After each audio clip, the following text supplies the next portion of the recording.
네, 부동산 공시가격 제도가 시행된 지 14년 만에 전국 단독주택 공시가격이 가장 큰 폭으로 올랐습니다. 특히 서울의 공시가격 인상률은 18%에 달했고 그중에서도 용산과 강남, 마포구 등은 30%를 넘겼는데요.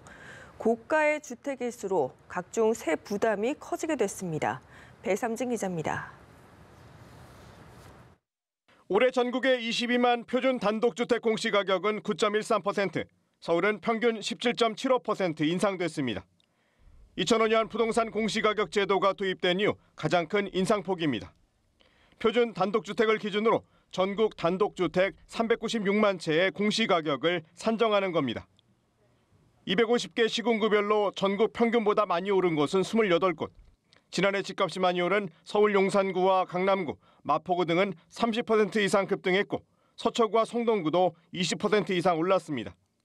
대구를 제외하고는 광주와 세종, 제주도 평균보다 낮아 사실상 서울 상승폭이 전국 인상률을 높인 것으로 평가됩니다. 시세 대비 공시가격 비율인 현실화율은 53%로 작년보다 1.2%포인트 증가했는데 아파트 등 공동주택과 비교해서는 아직 10%포인트 정도 낮은 수준입니다. 특히 고가주택의 공시가격은 다른 주택보다 시세 반영률이 낮아 형평성이 어긋난다는 지적을 받아왔습니다.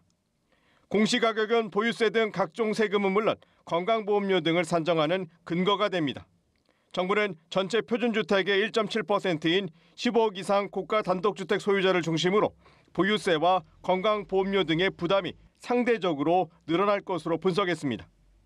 대부분을 차지하는 중저가 주택 소유자들에겐 공시가격 인상 영향이 제한적이라는 점을 들어 일각에서 제기하는 세금 폭탄 우려를 일축한 겁니다.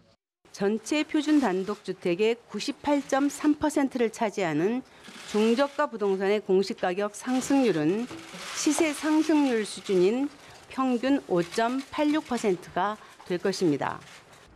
정부는 가격이 급등했거나 고가인 단독주택은 공시가격을 빠르게 현실화할 방침입니다.